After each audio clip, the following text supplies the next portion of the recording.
Derrière chaque maladie se cache une histoire. L'étiologie en est la clé. Bonjour à tous. Bienvenue sur votre chaîne Intelligence verbale. Aujourd'hui, je vous propose de découvrir un mot français inspirant, étiologie. Le terme étiologie est central en médecine et en sciences humaines. Il désigne la recherche des causes d'un phénomène, qu'il soit biologique, psychologique ou social. Quand on tombe malade, on se demande souvent « pourquoi moi ?» Comprendre l'étiologie aide à identifier les facteurs responsables et à mieux prévenir. Origine, du grec eitia, cause, et logos, discours, étude. Définition, étude des causes d'une maladie ou d'un phénomène.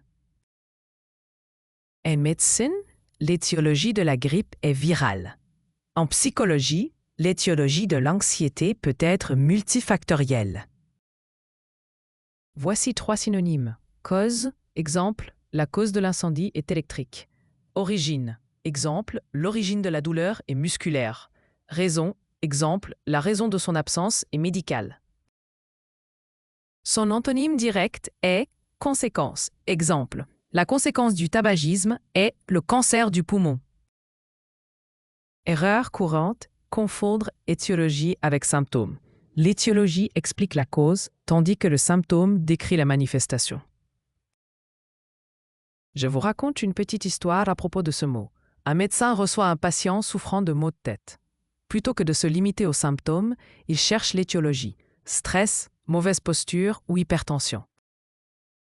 La cause identifiée permet un traitement adapté. Application concrète. Dans la recherche scientifique, l'étiologie guide les enquêtes. Comprendre l'origine d'une épidémie permet de la contenir plus efficacement. Retenez bien, associez étiologie à étiquette de cause. Imaginez qu'on colle une étiquette sur chaque maladie pour indiquer son origine.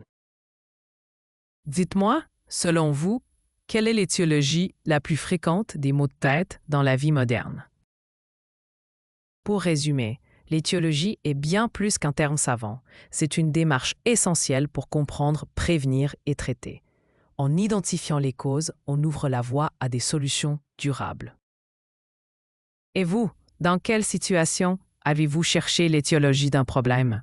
Partagez vos expériences en commentaire, laissez un pouce et abonnez-vous pour découvrir d'autres mots inspirants. À très bientôt sur Intelligence verbale.